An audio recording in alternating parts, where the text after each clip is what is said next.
me gusta que participemos, comparte las transmisiones.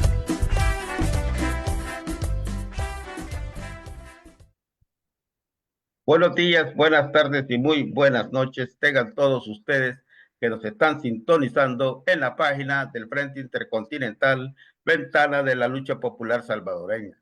Les agradecemos que compartan este enlace con todos sus contactos y también a las páginas a las cuales ustedes tienen acceso para que la información que hoy les traemos llegue a todos los rincones del planeta. Allá donde hay un salvadoreño, una salvadoreña y un internacionalistas interesados en lo que pasa en El Salvador. Bienvenidos en este día, miércoles 7 de mayo del 2025. Mi nombre es Carlos Rodríguez, me encuentro acá en Oslo, Noruega, ya entrando casi al verano y con una temperatura de 10 grados. Y me acompaña también por parte del Frente Intercontinental el compañero Marvin, quien saludará a los oyentes. Bienvenido, Marvin. Gracias a nuestro invitado especial. Gracias, Carlos. Bueno, yo soy Marvin de un cantón de Chalate que se llama Cantagallo. Ahí nací y actualmente resido en Toronto, Ontario, un salvadoreño que puedo decir preocupado por toda la situación que vamos a analizar, pues, ¿verdad? Aquí, más que analizar, a platicar, pues, con una persona que ha estado en la lucha de toda la vida. Saludos y les pedimos que nos ayuden a compartir. Si van a preguntar, que las preguntas atañan al tema y con el debido respeto a nuestro invitado. Solo eso les pedimos. Gracias. Muchas gracias. Como dijo Marvin, hay que las preguntas, pero también pueden hacer sus comentarios, ¿no? Aquí se trata de enriquecer el debate, de enriquecer la conversación que vamos a tener, ¿verdad? Y para eso también que vamos a hablar de las coyunturas en el país, ¿no? Y por eso hemos invitado al compañero Benjamín Cuellar, a quien le vamos a pedir que le salude a la audiencia en estos momentos. Bienvenido, Benjamín, a nuestro programa.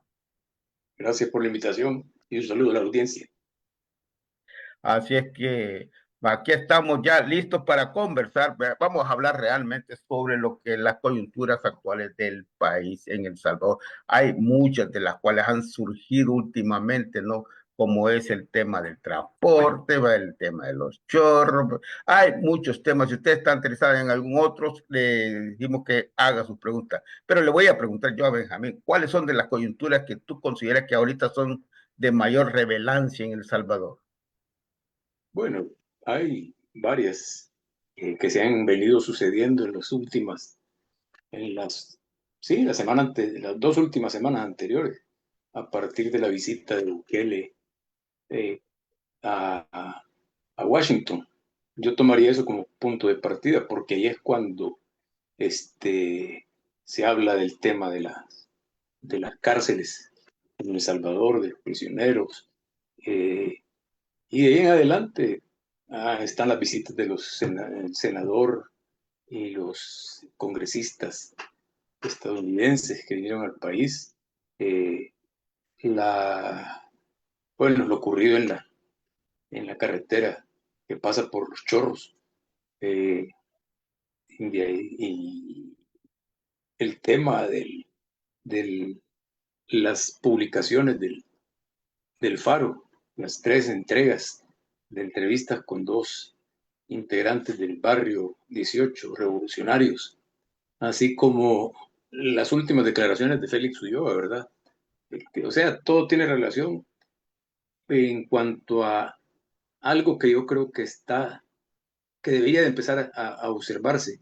Se está resquebrajando no solo los taludes de esa carretera de Los Chorros, también el régimen, ¿verdad? También el régimen de Bukele. No se puede hablar de la presidencia porque no es presidente constitucional, sino que un régimen autoritario que empieza a tener fisuras, ¿verdad? O por lo menos están siendo más visibles, ¿verdad? Esas fisuras, ¿verdad? Y son más y más seguidas las situaciones complicadas que se están dando en su entorno más cercano, ¿verdad? O en su entorno eh, y alrededor de este.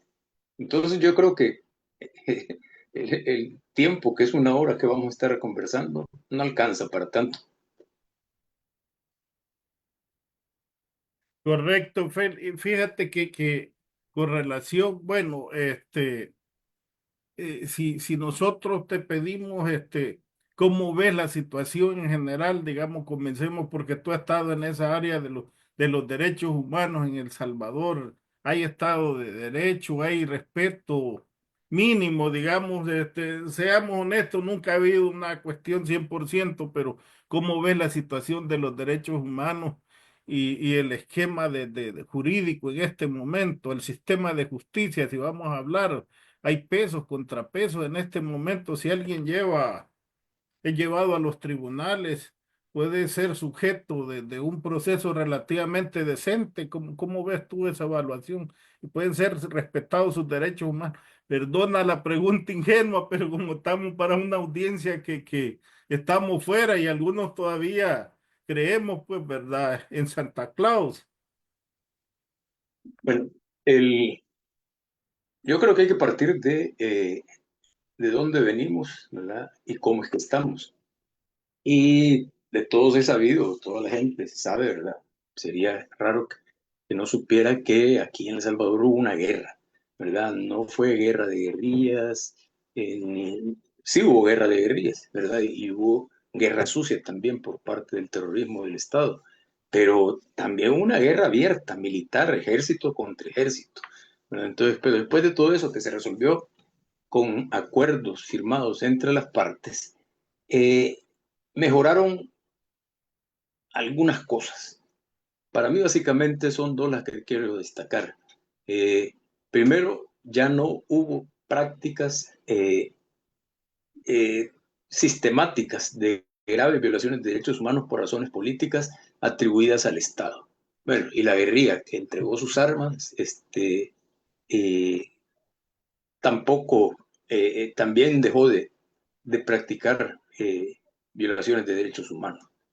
Pero siempre es conocido cuando se habla de esto, ¿verdad? O debería de ser conocido, cuando se habla de esto, aquí no se tiene que ver con quién mató más, desapareció más, torturó más, porque ambas partes lo hicieron, pero una más, el Estado, y una menos, la guerrilla, pero ambas partes lo hicieron. El problema es que el Estado está para proteger los derechos humanos, no para violarlos. Las instituciones deben servir para eso, no como se ocurrió. Pero entonces esas prácticas sistemáticas de graves violaciones de derechos humanos por parte del Estado se suspendieron, ¿verdad? Y la guerrilla entregó las armas, ya lo decía, entonces también se suspendieron. Ese es un gran logro, ¿verdad? El otro logro anterior a eso es que se determinara la guerra, ¿verdad? Y después, otro logro progresivo fue que empezara a crearse con errores, con dificultades, con trampas, con todo lo que sea, pero crearse una institucionalidad dentro de la cual yo destaco, por ejemplo, el papel de la Sala de lo Constitucional, que hizo en algún momento, en el 2016, lo que nadie se hubiera atrevido a hacer antes, ¿verdad? Que era declarar inconstitucional la ley de amnistía que protegía a los violadores de derechos humanos de ambos bandos. Entonces, eso es un ejemplo. Otro ejemplo es la ley de acceso a la información pública y el Instituto de Acceso a la Información Pública y cómo a través de la transparencia que poco a poco se fue teniendo en algunos asuntos, se ha sabido de corrupción de los distintos gobiernos. Hay presidentes condenados, ¿verdad? Por corrupción, que Antonio Saca y otros funcionarios de su gobierno. Funes y Sánchez se fueron acusados de corrupción también. Antes los otros gobiernos de Flores, etcétera, etcétera. O sea, sí hubo avances, ¿verdad?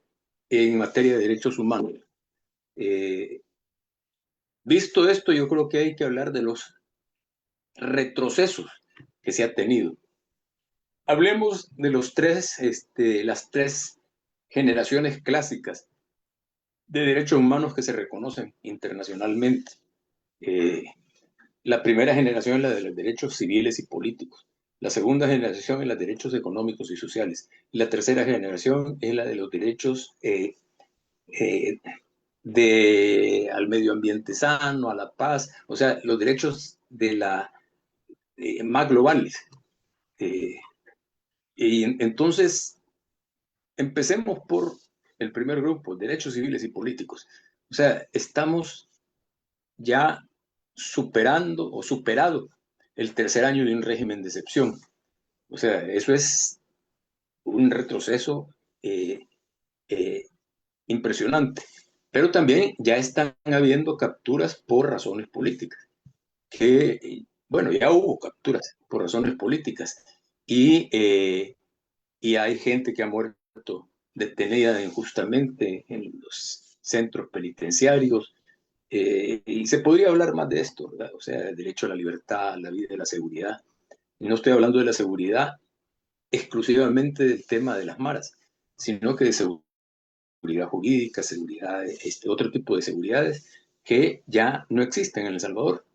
Y junto a eso está todo el desmantelamiento del Estado de Derecho, que aunque fuera incipiente, pero se había avanzado algo, como lo mencionaba al principio. Pero ahora estamos frente a un retroceso de 180 grados, ¿verdad? Ese es en cuanto a los derechos civiles y políticos. En cuanto a los derechos económicos y sociales, tenemos claro que del 2019 para la fecha, la pobreza extrema se ha incrementado. El país se encuentra, el buquelato ha endeudado al país, ¿verdad? Que un 60% de lo que en los 6 gobiernos anteriores, o sea, estoy hablando de 30 años atrás, en 5 años, 5 y meses, Bukele ha endeudado al país el equivalente al 60% de lo que en 30 años se endeudó El Salvador. La inversión extranjera directa no viene a El Salvador, ¿verdad? No hay medicinas en los hospitales, no digo que no hay, pero faltan medicinas en los hospitales, están renunciando el personal especializado en los hospitales, las escuelas públicas se están cerrando, ahí con explicaciones algo retorcidas por parte del ministro de Educación, etcétera, etcétera. O sea, los derechos económicos, sociales y culturales también han dado marcha atrás. Y finalmente, en el marco de los derechos de la tercera generación, está el tema del medio ambiente, por citar algo tan importante para la vida de la sociedad, con la aprobación, con la derogatoria de la ley anterior, ¿verdad?, de minería, perdón, con la ley que prohibía la minería metálica, ¿verdad? Y con la ley que se aprobó ya permitiéndola. Entonces, ese es un buen ejemplo, pero también está toda la depredación del territorio nacional. Si El Salvador lo están encementando, ¿verdad? Construyendo edificios, urbanizaciones, etcétera, etcétera. Entonces yo sí creo que hablando así en general de derechos humanos y con algunos ejemplos puntuales, El Salvador ha retrocedido lo poco que se había avanzado durante estos 30 años, durante los más de 30 años después del fin de la guerra. Bueno, eran menos de 30 años porque a partir del 2019, la guerra terminó en 1992, eran casi 30 años, pero no se completaban las 3 décadas. Esa es mi visión así inicial de la situación de los derechos humanos en El Salvador. Hay otro aspecto también que dentro de todo eso que tú has mencionado, ¿no? Y es el tema del empleo, el desempleo que ha crecido bárbaramente, ¿no? Y que con eso, porque se ha endeudado más, pero al mismo tiempo ha reducido los gastos del Estado, los gastos de administración. Hay más deuda, más reducción de gastos, entonces ese dinero, y también, o sea, hay deudas que no paga, como por ejemplo los préstamos que ha hecho para las pensiones, que están, digamos, excepto de intereses durante 10 años. O sea, que no están pagando esos intereses, no está, ha reducido, digamos, los gastos de la administración, han usado muchas cantidades y se han endeudado mucho más este gobierno. Entonces, en ese aspecto también, digamos, lo que el peso. Ejemplos hay un montón, ¿verdad? Yo planteaba algunos, ¿verdad? Y que hacen una combinación bastante peligrosa y hasta explosiva, ¿verdad? Porque lo que se está haciendo es solucionando las cosas metiendo a la cárcel a la gente, ¿verdad? Ya vimos que en los últimos días, bueno, ayer creo que metió 4 más empresarios de buses, con los 5 que ya estaban presos antes, ¿verdad? Pero también tenemos veteranos de guerra, bueno, o sea, hay una cantidad de ejemplos que dar para ilustrar así, pero muy, muy gráficamente el retroceso en el que en el que ha caído El Salvador a partir de la llegada de Bukele. No digo que los otros gobiernos hayan sido la maravilla, no lo digo. Yo siempre, y ustedes imagino que tal vez conocen, yo siempre he sido crítico desde que llegué al Instituto de Derechos Humanos de la UCA en 1992, ¿verdad? 10 días antes de la firma del Acuerdo de Chapultepec. He sido crítico de todos los gobiernos y tengo la ventaja porque los derechos humanos no tienen izquierda, derecha, rico o pobre. Los derechos humanos lo que tienen en el centro deben considerar, es el centro, que es la dignidad de las personas, de la persona humana y de los colectivos también. Entonces, en ese escenario, y de todo eso hay testimonio ahí escrito y filmado y todo en audios, con todas las tecnologías de la comunicación, que desde que llegué ahí yo he sido crítico precisamente por esa óptica de la defensa de los derechos humanos, de privilegiando a las mayorías populares, porque en la defensa de la dignidad humana no existe la parcialidad, o sea, no se puede poner en el mismo plano victimarios con víctimas. Entonces, esa es la situación la lectura que yo hago de la realidad actual de El Salvador. Aunque no fueron las maravillas, aunque no fueron excelentes gobiernos, y que por eso los castigó la población, ¿verdad? No le estén echando la culpa a la gente, ¿verdad? De que creyeron en Bukele. Pues sí, el problema es que dejaron de creer en los otros. Que eran los que firmaron, los que hicieron la guerra, los que firmaron la paz y los que estaban encargados no de tener solo las riendas del proceso de democratización del país y de respeto de los derechos humanos, pero sí eran parte importante y no lo hicieron nada bien. Por eso estamos ahora como estamos. O sea, que este actual régimen dictatorial, autoritario, ¿verdad? Y que entre más vaya resquebrajándose, más crudo y cruel va a ser. Entonces, pero sí hay que tener en cuenta que realmente la conducción del país no ha sido la mejor. Eso, insisto, no quiere decir que no hayan habido avances, pero ahora estamos en una etapa de franco retroceso de esos pocos o medianos avances que habíamos tenido antes. Correcto. Mira, yo lo que veo, digamos, 3 años, más de 3 años de régimen de sección.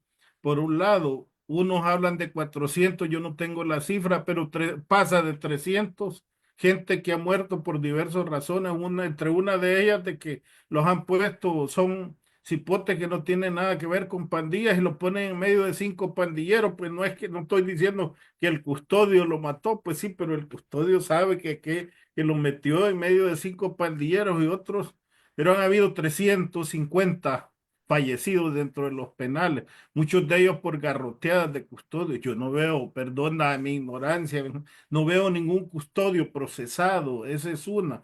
Veo las declaraciones, y perdóname, cínicas de Félix, dice algunos funcionarios, pero esto no es generalizado, del pacto con las pandillas. Pero ¿cómo yo voy a decir? Como gobierno estoy hablando, algunos funcionarios del gobierno quizás han pactado con las pandillas y siguen de funcionarios o no están procesados. Entonces, ¿de qué estamos hablando? Por el otro lado, lo que mencionaba el compañero Carlos, si ya el país es seguro, digamos en términos que ya un pandillero no, ¿por qué seguimos siendo el país de Centroamérica con menos inversión? ¿No? ¿Por qué no somos atractivos para la inversión extranjera? ¿Será que no sienten seguridad jurídica? No sé, ¿cómo ves No, esas preguntas? bueno, empezando por lo último, por eso yo la mencionaba antes, o sea, la seguridad no es solo, ¿verdad?, que las maras no estén activas, ¿verdad? Porque tampoco hay que decir que han desaparecido, ¿verdad? Pero, y eso lo dice la gente, uno platica con la, la, la comerciante, ¿verdad? Entonces dice, no, yo vivo allá por el Parque Zurita, ¿verdad? Por la Plaza Zurita, ¿verdad? Y ahí están, ahí están. O sea, que no estén activas como antes ya es otra cosa. Pero bueno, entonces mencionabas a Félix, te referías a Félix Ulloa, Marvin, a Félix Ulloa, vicepresidente de la República, y vicepresidente inconstitucional de El Salvador, junto con Bukele ocupando esos dos cargos, la presidencia y la vicepresidencia. Pero esto que mencionás es parte de una entrevista reciente, que creo que ayer empezó a circular, de un medio francés, entiendo yo, que le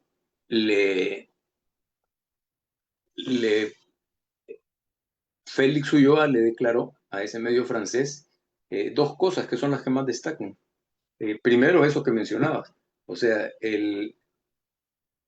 la negociación con las maras. Y de esto después de las publicaciones del Faro, de esas tres entrevistas, ¿verdad? Bueno, una entrevista segmentada en tres partes, en tres capítulos. Pero entonces, lo primero que ha indignado a mucha gente, ¿verdad? Es decir que en El Salvador lo que existe es un alojamiento penitenciario. O sea, lo que Bukele ha ofrecido y lo que su hermano, ¿verdad? Quiso negociar con Estados Unidos, o sea, de rebajarle el costo al alquiler de las prisiones en El Salvador por cada reo que manden para que esté acá, junto con los más de 200 venezolanos. Esa es una cuestión que sí realmente ha indignado, porque incluso compara el alojamiento penitenciario, que él así lo bautiza, con el turismo médico, turismo odontológico, sí, o médico en general. Y eso no tiene ninguna razón, pero además lo dice de una manera tan mercantilista, ¿verdad? Cuando afirma que, bueno, que pueden negociar con cualquiera. Me dice que y que es un negocio, que es algo, un arreglo financiero, ¿verdad? Entonces, o sea, El Salvador, lo están prostituyendo, ¿verdad? Vendiéndolo al mejor postor, al que pague más o al que pague. Perdona que te interrumpa, así como que nosotros tenemos hoteles, las habitaciones ahí están. Quien las Sí, quiera sí. rentar, o sea, Bueno, un cinismo extremo, diría yo, ¿no? ¿Verdad? eso dice Perdónenme los de la escuela cínica. alojamiento penitenciario, ¿verdad? Alojamiento penitenciario. Así lo define él y lo define muy bien, ¿verdad? Porque es un negocio. Y en segundo lugar, lo otro que ha indignado realmente es que diga, y eso lo mencionaba Marvin, que diga en esa entrevista eh, el, no es política del gobierno el negociar con las pandillas. Y esto lo dice en el marco de las entrevistas que ya mencioné del Faro, donde dan declaraciones dos pandilleros, uno de alto rango, ¿verdad? Que por cierto ahora anda circulando la foto de su compañera de vida con Bukele y con Carlos Marroquín, que es el encargado de la reconstrucción del tejido social, ¿verdad? Y que está ultra señalado, ¿verdad? Por ser el negociador principal. Pero entonces, si Carlos Marroquín, el negociador principal con las maras para la llegada de Bukele a la alcaldía de San Salvador y después la llegada de Bukele a la presidencia y después el triunfo de la bancada de los candidatos a diputados de Nuevas Ideas gana, ¿verdad? Porque creo que iban, no, solo de Nuevas Ideas, ya era partido de Nuevas Ideas en el 2021. Estoy hablando del 2015, creo, sí, 2019 y 2021. Entonces, así, con la ayuda de las maras, ¿verdad? Las que dice tanto rechazar y combatir, es como se ha llegado a la presidencia y se ha logrado el control total del Estado. Entonces, Félix Ulloa dice que no es política gubernamental, no es política del gobierno actual inconstitucional negociar con las maras, ¿verdad? Cuando esto se sabe, hay fotos, hay declaraciones, etcétera, etcétera, desde hace tiempos. Esto de lo del Faro de la actualidad, ¿verdad? Reciente, es solo confirmar lo que era un secreto a voces. Pero él dice de que si alguien ha negociado, son iniciativas personales, ¿verdad? Particulares, si algún funcionario ha negociado. Entonces ahí surge la pregunta que la planteaste y yo también le he planteado desde ayer, y la circulé a decir, bueno, entonces, ¿por qué siguen siendo funcionarios y por qué no los están procesando? ¿Verdad? A los que no oyeron o no vieron el tuit de Bukele diciendo que había que circular los buses gratuitamente a los empresarios del transporte público, que no escucharon o no leyeron ese tuit, ¿verdad? Que es la forma de gobernar, o sea, una forma de gobernar que no tiene nada que ver con el sentido común, de que iba a haber transporte gratuito en todo el país. A esos inmediatamente los han metido a la cárcel. Bueno, y entonces, ¿por qué Carlos Marroquín u otros que salen mencionados en esa entrevista, ¿verdad? O que también ya se sabe que han negociado, o que incluso tienen una relación de otro nivel con las maras, ¿por qué no están presos? ¿Por qué no están siendo procesados y por qué no están siendo presos? Entonces, pero ya, ¿qué se puede esperar de Félix Ulloa, por favor? Después de los artículos escondidos de la Constitución, después de tanta necedad que ha declarado para tratar de justificar lo injustificable, que es el accionar de Bukele. Entonces, yo creo que estamos frente a una situación francamente que para mí va rumbo, ¿verdad?, al precipicio, ¿verdad? Puede sonar así fatalista, pero yo que ya tengo más de 60 años de estar de memoria histórica política, ¿verdad? Porque de los 4 años que vi ingresar a mi papá a la casa, siendo secretario general de la Universidad de El Salvador, ensangrentada toda la camisa, con su brazo quebrado y con la cabeza rajada y con unas vendas ahí negras, tanto la camisa que era blanca como las vendas. Entonces, desde ese tiempo yo tengo algo de memoria política, memoria histórica política, y francamente las condiciones a las que están llevando la realidad nacional, ¿verdad?, no apuntan más que al precipicio, ¿verdad? Así que tenemos que tener en consideración eso, y eso nos plantea el gran desafío. O sea, ¿qué hacer en la actualidad? Eso es un planteamiento, una pregunta, un interrogante que hay que resolver, porque no vamos a permitir otra vez otra catástrofe como la de la guerra contra las maras, el régimen de las maras, así dicen. O sea, nosotros tuvimos el régimen cuando la pandemia, ellos tenían el régimen controlando de que la gente no saliera de sus casas. En las declaraciones estas del Faro, la guerra contra las maras, la guerra entre el FMLN y los ejércitos del FMLN y el ejército gubernamental, represión, la guerra sucia, la guerra de guerrillas. O sea, este país ha vivido siempre en pie de guerra, ¿verdad? Y yo no quisiera que volviéramos a eso. Entonces, ahí está el gran desafío. ¿Qué hacer? Mira, sí, mira, una pregunta, de acuerdo a tu juicio, por supuesto, ¿va? De esto de que, ¿por qué crees tú que dieron la entrevista a estas maras, digamos, al Faro? Al dar esta entrevista, ¿cuál será el objetivo que están buscando o por qué tú crees que dieron esta entrevista tan abiertamente ahora sobre esto? Al final de la entrevista lo dice uno de ellos, porque se lo preguntan los del Faro, ¿por qué buscaron al Faro para eso?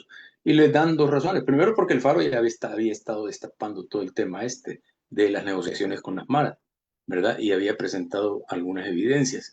Que las niegue el gobierno es obvio, ¿verdad? Es lógico. Pero ya había presentado evidencias. Y lo dice, por eso, porque ustedes fueron los que empezaron a destapar esto. Y segundo, porque nos han tratado como basura, ¿verdad? O sea, después de que fuimos sus socios, que lo llevamos a la presidencia, ahora viene y dice que somos lo peor, que o sea, yo no estoy diciendo que hayan sido un fenómeno social bueno, ¿verdad? Pero eso es lo que dicen ellos, no lo estoy diciendo yo. Y lo dicen al final de la entrevista, nos han tratado como lo peor después de que nosotros le ayudamos, etcétera, etcétera. Esas son las razones que dan. eh, Benjamín, pero el fenómeno de las pandillas, por supuesto, la violencia, pues yo la condeno desde todo punto de vista, pero sabemos de que si no se generan condiciones, porque esta telenovela de Bukele, los estadounidenses, la represión, estoy hablando, lo practicaron hace 80 años, 60 años. En algunos barrios de Nueva York, el Bronx, en algunos barrios de Los Ángeles, y el fenómeno con el tiempo se reproduce si no trabajas un poco en las condiciones de marginación, etcétera, etcétera. No solo es garrote, pues, ¿verdad? Hay entiendo yo, meter preso a los delincuentes, pero ¿cuántas escuelas nuevas? Bueno, tú mencionabas cuántas canchas nuevas, para mejorar las condiciones de vida de esta sociedad, porque a mí me llama la atención una cosa, y perdona que me salte, que la gran empresa, estoy hablando de la oligarquía calladita, como que no dice ni pío, pues, ¿verdad? Digamos, al finado Duarte, a todos los gobiernos, de alguna manera le hacían protesta.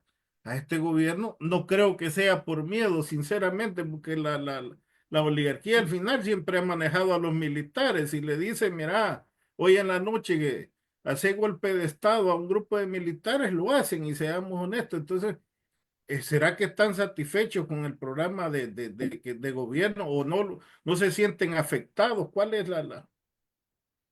Solo te lo respondiste, es eso. O sea, están haciendo negocios, ¿verdad?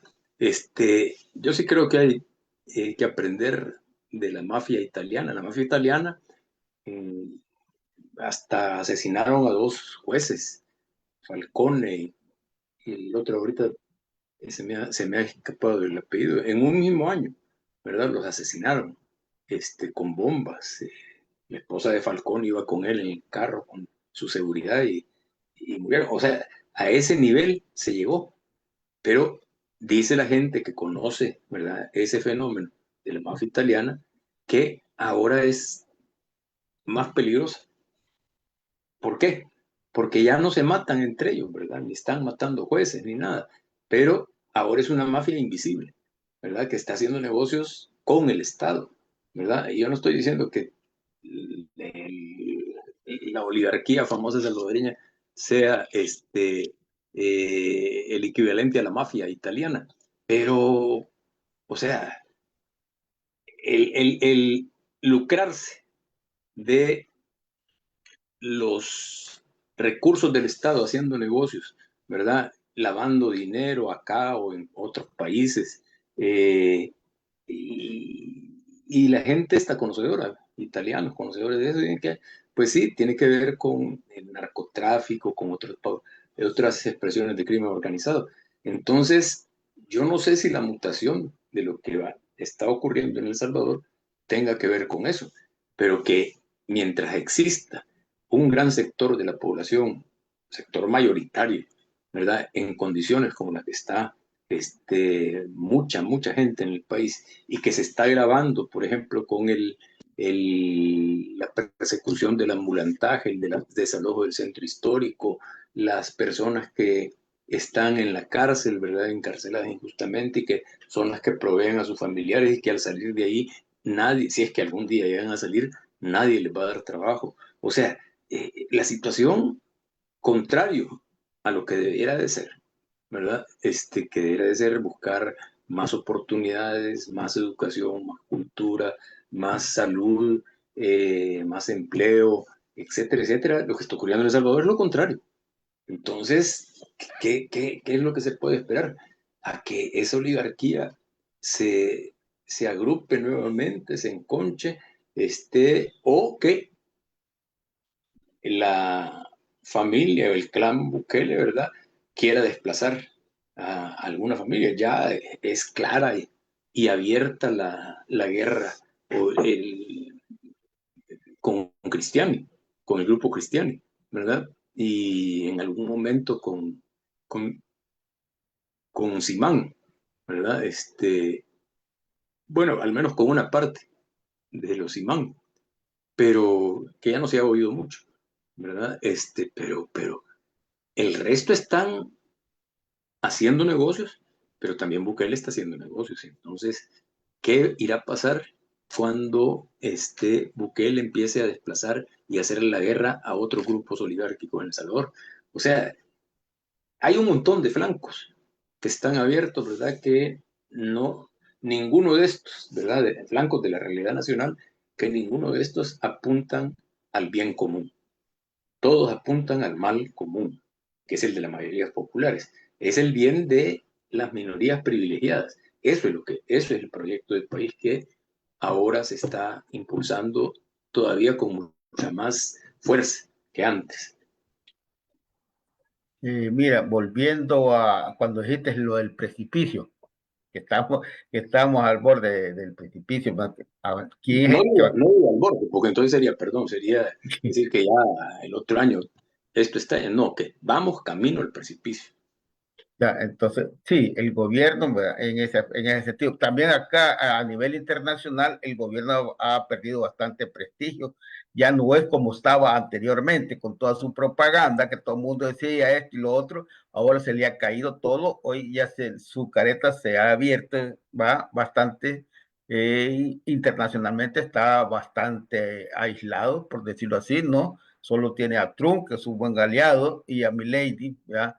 Y tendrá un par más, pero está bastante aislado en ese aspecto, ¿no? Y con tu experiencia que tenés, con todo también los años que tienes de lucha y que dijiste también el qué hacer, ¿ya? Ese del qué hacer, de acuerdo a tus conclusiones, ¿no? ¿Ya? El qué es lo que se debería de hacer o qué es lo que se está haciendo o se debería fortalecer, ¿ya? En ese aspecto.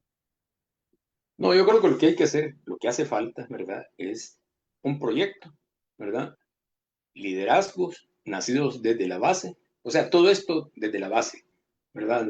El proyecto, el liderazgo y la unidad, ¿verdad? En la lucha. Hace años, ¿verdad? En la década de 1970, eso se planteaba, unidad en la lucha. Entonces, para mí esos son los tres componentes de un esfuerzo articulado que puede sacar del país, o por lo menos salir de esta etapa oscura en la que se encuentra y empezar a reconstruir, ¿verdad? A reconstruir lo que más o menos se había construido ya, ¿verdad? Y que lo desmontó Bukele al llegar al gobierno. Entonces, yo creo que esos son para mí los tres factores fundamentales que hay que considerar. Insisto, repito, proyecto político, ¿verdad? Liderazgo y liderazgos y auténticos y la unidad en la lucha, ¿verdad? Todo eso desde la base, no desde arriba hacia abajo, ¿verdad? Sino que de abajo hacia arriba, ¿verdad? Yo siempre pienso, hay un aspecto muy interesante, digamos, entre todo eso. ¿Cómo evitar que suceda lo que sucedió? ¿Verdad? Porque tendrían que haber, digamos, algunas medidas. Nosotros tenemos una constitución que ha sido violada, no ha sido respetada, ¿verdad? Y entonces, ¿cómo lograr que esa constitución realmente sea respetada? Porque si no, si solo vamos a recuperar lo que hicimos anterior y no zanjamos los problemas que dieron cabida a que se retrocediera, ¿verdad? Porque lo que hay que ponerle también paro es a esa situación, ¿verdad? A que volvamos a retroceder cada vez más, ¿verdad? Que no haya esa posibilidad de retroceder. ¿Qué se podría hacer en ese aspecto, por ejemplo? No, pues, si hablamos de la Constitución, estamos hablando de papel mojado, ¿verdad? Independientemente de que eh, exista, que no lo hayan que reformado, ¿verdad? Ya hicieron una reforma que garantiza que puedan hacer lo que quieran, ¿verdad? Pero antes de hablar de esa reforma, hay que hablar de el valor que tiene la Constitución para el gobierno actual, ¿verdad? El gobierno inconstitucional de la actualidad. O sea, es un valor cero, ¿verdad? O menos cero quizás, porque la prueba máxima de eso es la reelección inconstitucional, ¿verdad? Y también la violación de derechos humanos que están contemplados en los primeros artículos de la Constitución. Entonces, hay que partir de eso. La Constitución les vale. Y la reforma que ya hicieron es reformar la forma de reformar la Constitución, valga la, la redundancia, pero así es. O sea, reformaron ya el artículo aquel en el cual en un mismo día, antes tenía que reformarse la Constitución a partir de una legislatura primero que aprobaba la reforma con y otra que la ratificaba. O sea, la siguiente la ratificaba. Eso ya no existe. Ahora, en el mismo día, ¿verdad? Pueden reformar la Constitución. Entonces, eso hay que considerar. Entonces, no, por eso yo digo, dejemos de lado la Constitución, por muy buena, regular o mala que haya sido, ¿verdad? Hay quienes dicen que la hizo Dawson, cosa que no es cierto, ¿verdad? Pero es papel mojado ya. O sea, entonces por eso yo digo, hay que hablar de un proyecto. Ahora no querramos creer, ¿verdad? O no creamos ingenuamente que la vía electoral, el sistema de justicia, la investigación del delito, todo eso son cosas normales en El Salvador. No, eso ya no existe, ¿verdad? Eso fue borrado del mapa. Entonces ahí es donde hay que sentarse a trabajar un proyecto de una gran envergadura y de una gran visión estratégica, porque la reconstrucción del país pasa por todo, por legislación, por instituciones, por formas de convivencia, etcétera, etcétera. Y entonces ese proyecto de país es fundamental, ¿verdad? Benjamín, Sí, disculpa que te interrumpa con ese, ahí creo que quizás vamos, tú dices no culpemos al pueblo, bueno, pero allí por supuesto yo me incluyo. ¿Qué tenemos los salvadoreños que terminamos casi que en enamoramiento, casi diría yo, de caudillos? No hemos salido de esa etapa del caudillismo, va, por ejemplo, el mandatario es el que le hace los mandados al mandante, el mandante es el pueblo. O sea, nosotros, el mandatario es el que nos, pero elige un presidente, digamos, y casi lo consideramos como un rey al cual hay que rendirle pleitesía, y entre más hay gente. Yo conocí todavía algunos ancianos, incluidos algunos familiares míos, que todavía decían en la época de mi general Martínez de un genocida, pues, ¿verdad? Y ahora de Bukele, no, pero es que o sea, ¿por qué como pueblo lo que tú dices no acumulamos institucionalidad? Pues viene alguien y agarra la Constitución, esto no sirve, lo cambia, viene el otro, dice esto hay que ponerlo de nuevo aquí, viene el otro y la cambia, pero no avanzamos en la institucionalidad, no digamos democrático, medianamente democrática, como otros países que tienen una institucionalidad no perfecta, pero más o menos decente, digamos. ¿Por qué nosotros como país no avanzamos y siempre terminamos enamorados del candidato o la candidata y otorgándole prácticamente casi que un poder ciego? Pues, ¿por qué no salimos de ese esquema del caudillismo? bueno, yo creo que ese proyecto político tiene que tener un componente sumamente importante y esencial, ¿verdad? Que es la formación política de la gente. O sea, hay que trabajar en eso. O sea, si ustedes revisan lo que ocurrió en la década de 1970, 1970 sobre todo, aquí en El Salvador, ¿verdad? Esa educación política llegó por una vía que no sé si es por la que debía haber llegado, pero que fue fundamental para que entonces se fuera formando eh, esa organización popular, ¿verdad? Y ese espíritu de lucha combativo, y con capacidad de enfrentar a un régimen dictatorial, militar, militarizado, como está ocurriendo ahora, ¿verdad? Que Bukele sea civil y no sea militar, no quiere decir nada. Pero entonces, ¿cuál fue esa vía, verdad? La educación, ¿verdad?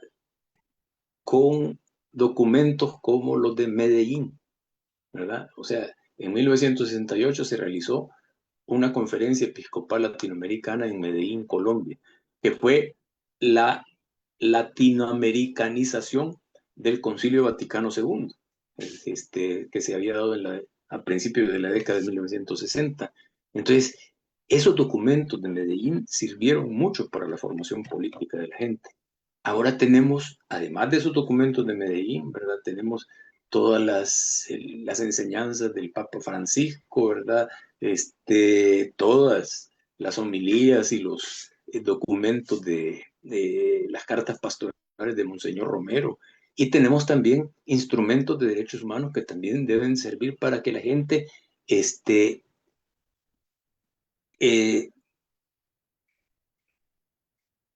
se... Yo tenía una frase en el IDUCA que era informar, formar y transformar. O sea, informarle a la gente cuáles son sus derechos, cuáles son sus deberes, ¿verdad? Formar en el respeto a esos derechos y al cumplimiento de esos deberes, ¿verdad? Y así transformar la realidad. Entonces, teniendo todo eso, ¿verdad? Yo sí creo que eso debe ser parte del proyecto que tanto he mencionado, bueno, que varias veces he mencionado, ¿verdad? Pero si estamos solo quejándonos de lo que se hizo mal, que hay que decirlo, ¿verdad? Y yo fui crítico del FMLN sobre todo, ¿verdad? No, de Arena también, ¿verdad? Pero con más énfasis en el FMLN porque tenía que haber regresado a las bases, ¿verdad? Y no se hizo. Y se fue formando, bueno, cuando entregaron las armas y entre las mochilas los ideales también, ¿verdad? Y los idearios. Entonces yo sí creo que parte de ese proyecto político tiene que tener como un componente fundamental, ¿verdad? Un componente básico, la formación política con estas herramientas que acabo de mencionar. O sea, documentos de la Iglesia Católica, como los de Medellín, los escritos, ¿verdad? Y las homilías de nuestro santo patrono de los derechos humanos, ¿verdad? Y los instrumentos de derechos humanos que la gente va a defender sus derechos en la medida que conozca cuáles son sus derechos y cómo se los están violando, ¿sí? Entonces, esa es parte de la formación. ¿Que se va a tardar? Pues sí.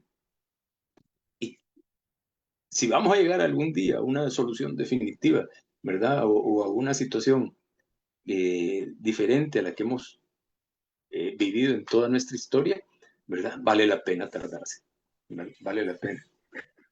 Claro, hay que invertir en eso, doctora. Además, si queremos, como tú dices, transformar, ¿verdad? Tenemos que pasar por todo eso. Mira, es que para aquí, es que Ramón Hernández nos recuerda los nombres de los jueces que asesinaron allá en Italia, que nos dice que los jueces Falcone, se llaman Borsalino, Paolo Borsellino y Borsalino, sí. Giovanni Falconi. Sí, sí, Así sí. que gracias, Ramón, por recordarnos eso y ahora ya sabemos los nombres. Bueno, sí, estas transformaciones que costarán bastante, precisamente, ¿no? Que hay que trabajarlas, la educación y la formación en ese aspecto. Pero para ser también yo en ese sentido, yo no solo la ubicaría, digamos, en el plano religioso, pues, porque tú has mencionado los documentos más que todo en el plano religioso, ¿verdad? Pero sí también tenemos nosotros el tema de los derechos humanos, también, que lo mencionaste precisamente, y también, digamos, el de la sociedad, la política también en ese aspecto, ¿no? Porque, quieras o no, también la sociedad se está moviendo por los ejes políticos, ¿no? Y en ese contexto se tendría que educar bastante bien a la gente, ¿no? Conociendo sus derechos y las posibilidades, ¿no? Y también siendo bien, puntuales con los partidos, ¿verdad? De acuerdo a lo que están defendiendo, pues que eso debe delimitarse también dentro de la que es la Constitución, aunque sea papel mojado, pero se tiene que haber unas reglas del juego, como se dice, pues. Sí, pero hay que tener en cuenta de que no se puede poner la carreta delante del buey. O sea, los partidos políticos tienen que estar detrás como herramienta, como instrumentos, igual que las ONGs, ¿verdad?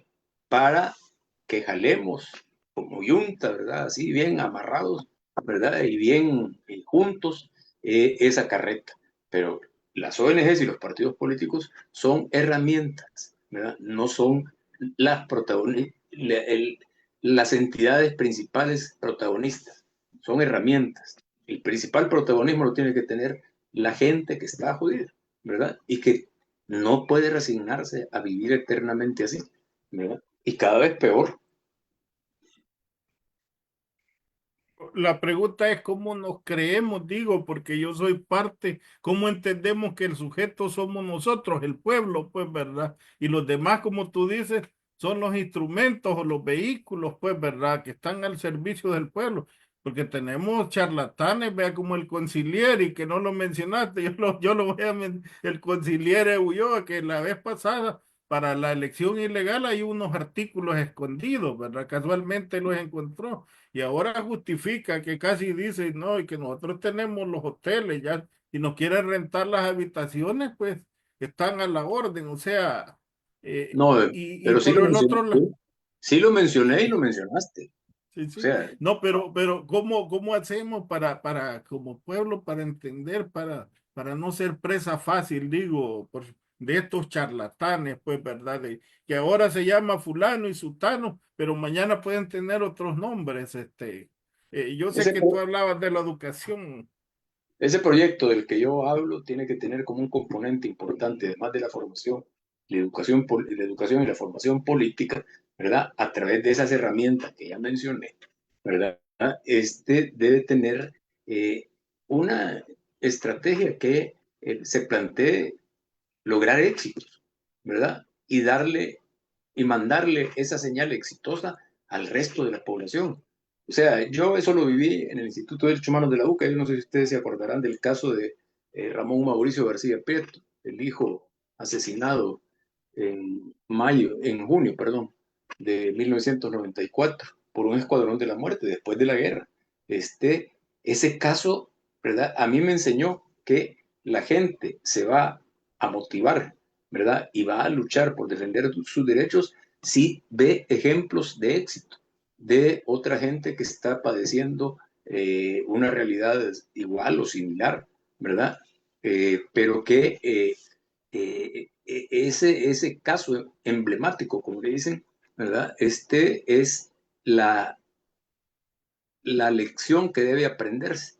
O sea, si Gloria Giralde García Prieto perdón, Mauricio García Prieto, ¿verdad? Los padres de la víctima lograron avanzar hasta condenar a dos de los autores materiales y condenar al Estado salvadoreño en la Corte Interamericana de Derechos Humanos después del asesinato de su hijo por un escuadrón de la muerte en la posguerra, en los primeros años de la posguerra. Entonces, la mamá de Katia Miranda dijo, yo voy a luchar también.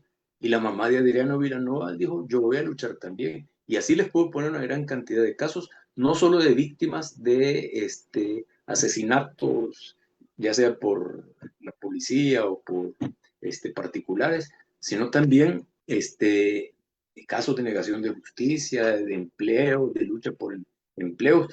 Todo eso lo fuimos trabajando en el IDUCA, en el Instituto de Derechos Humanos de la UCA, y fue dando frutos. O sea, había un momento que ya estábamos desbordados de tanta gente que llegaba a buscar el apoyo, ¿verdad? De la herramienta llamada Instituto de Derechos Humanos de la UCA. No que la UCA fuera, que el IDUCA fuera a pelear por ellos con las autoridades. No, no. Nosotros acompañábamos, ¿verdad? Y eso es para mí lo que hay que hacer. O sea, generar experiencias exitosas en la defensa de los derechos humanos que sirvan de ejemplo y que animen a el resto de la población. Correcto. Mira, Benjamín, solo para ilustrarnos, nos puedes decir, bueno, sí sabemos, pero para la audiencia nuestra, ¿qué es vidas? Porque tú sigues en el área de derechos, ¿qué es vidas? Por favor, ¿nos puedes dar un poco de información de esto? Sí, es bien, su nombre, este es el acrónimo de víctimas demandantes. O sea, esto lo empezamos hace unos 4 o 5 años, un grupo de víctimas o familiares de víctimas de hechos de graves violaciones de derechos humanos ocurridas antes y durante la guerra, ¿verdad? Este, y bueno, hemos ido logrando cosas. El último logro fue el de la condena del Estado salvadoreño en la Corte Interamericana de Derechos Humanos por la desaparición forzada de Patricia Emily Cuellar Sandoval, de Mauricio Cuellar, su papá, y de Julia Orbelina Pérez, la empleada de su papá. Le sonará el apellido porque sí, era mi prima, ¿verdad? Y mi tío. Pero bueno, eh, la idea nuestra es que sea de, la idea fue empezar con hechos ocurridos durante la guerra y antes de la guerra, como ya lo mencionaba, pero que la gente también entiende, y ahí viene la formación, la educación. A mí una vez una señora me dijo, mire, pero cuando yo esto de vidas, ¿verdad? Me dijo, pero yo no soy víctima. No, porque a mí no me mataron, no me desaparecieron, no me torturaron, no tengo ningún pariente que haya sido víctima de eso, entonces yo no soy víctima, ¿no? Pero y le llega el agua todos los días, le pregunté yo. Y cómo está la educación en la escuela para sus hijos, para sus hijas, y la salud, cómo anda, el tema de la salud, y el empleo, etcétera, etcétera. Entonces ahí vienen, regresemos al inicio de esta conversación, las 3 generaciones de derechos humanos. Ahorita van a haber víctimas por la minería metálica, ahorita hay víctimas por la depredación del medio ambiente, ahorita hay víctimas por la falta de empleo, por el tema de la salud, o sea, por la persecución del cuerpo de agentes metropolitanos al ambulantaje. O sea, víctimas somos la mayoría del pueblo salvadoreño. Las que no son víctimas y a veces son victimarios son minorías privilegiadas, dentro de las cuales se ha metido ahora Bukele, ¿verdad? Entonces, esa es la idea. Yo sueño, ojalá lo mire, no me vaya antes, en que la gente se empiece a identificar como víctimas, pero no que se resignen a hacerlo, sino que se vuelvan demandantes del respeto de sus derechos. Así es. Bueno, solo para citar también el caso como ha surgido Movirpo. ¿Va? La gente que se está movilizando precisamente son víctimas, ¿no? Y eso es lo que está Ujú. llevando a que la gente se organice y se movilice cuando son víctimas, ¿no? Bueno, hemos agotado la horita ya. Sí, nos gustaría que dijeras, digamos, un mensaje, digamos, a la gente que nos está escuchando en estos momentos de lo que tú consideres más importante en este periodo. No, yo, Solo una cuestioncita, Benjamín, ¿dónde te podemos sintonizar? Porque tú tienes programas, ¿dónde podemos ubicarte, por favor, en Radio La Clave y a qué días y a qué hora, por favor? Radio La Clave los martes a las 3 de la tarde y su repetición los viernes a las 7 de la noche. En estos días hemos tenido problemas ya sé, ustedes saben, ¿verdad? Los problemas por, obviamente, pauta del gobierno no tiene esa radio, ¿verdad? Si pasa todas estas cosas que hemos platicado acá, ¿verdad? Y si transmite eso, y tampoco mucho de la empresa privada. Entonces, ahorita no sé si ya se resolvió un problema que se tenía con técnico ahí, pero sí, son los martes a las 3 de la tarde y los viernes en repetición a las 7 de la noche. Y yo envío cuando se sube el enlace del programa a la página de la radio, lo circulo, ¿verdad? Con la gente con la que estoy en contacto y a través del par de redes sociales que me hicieron ocupar, que yo no quería, pero una hija mía me dijo, entonces, que es el tweet, que se llamaba tweet, y el Facebook. Bueno, así que ya todos ustedes saben, pues, dónde pueden escucharlo también. va, y conversar con él, pues o mandarle preguntas o incluso preguntar va, en qué se puede apoyar o ayudar, porque siempre ya saben, así como está la situación de El Salvador, toda ayuda, ahí todo mundo necesita ayuda, ¿no? Así es que ya saben todos ustedes. Bueno, Marvin, nos vamos a tener que ir despidiendo ya por el programa, ¿va? Bueno, yo agradecerte, Benjamín, agradecer, Carlos, y me encantó la temática, pues, porque los problemas del café con cremora, pues, eso ya lo sabemos, pero se habló un poquito del por qué y tratar de enfocar, pues, de ver, como quien dice, perdón la expresión, la luz al final del túnel, pues, tratar de visualizar, pues, cómo podemos irnos organizando, y eso es bueno, pues, porque si no, solo nos quedamos en eternos diagnósticos, pues, ¿verdad? O señalamientos. O lamentos. Sí, correcto. Entonces, bueno, soy Marvin, un salvadoreño más de Cantagallo, Chalate, actualmente residiendo en Toronto, Ontario, pues, ¿verdad? Que ama su país, que es parte de. ¿Verdad? Saludos. Bueno, queremos agradecerle a Benjamín Cuellar por el tiempo, ¿no? Y también por la información y los puntos de vista que nos ha dado, que siempre enriquece también nuestros propios puntos de vista. Esto es para que todos nosotros nos vayamos enriqueciendo y al mismo tiempo vayamos comprendiendo cómo se está desarrollando la situación del país. Bueno, Benjamín, unas palabras de despedida para la gente. No, un saludo, ¿verdad? Y que ánimo, y no hay que bajar la guardia, hay que seguir luchando. Así es. Bueno, muchas gracias. Nosotros nos vamos a despedir con el tema que caracteriza al Frente Intercontinental, la ventana de la lucha popular salvadoreña. Que sigan teniendo un buen día, unas buenas tardes y unas buenas noches. Somos el Frente Intercontinental, cámara y micrófono asaltando las redes. Somos la ventana de la lucha popular, confirmando que la lucha es constante.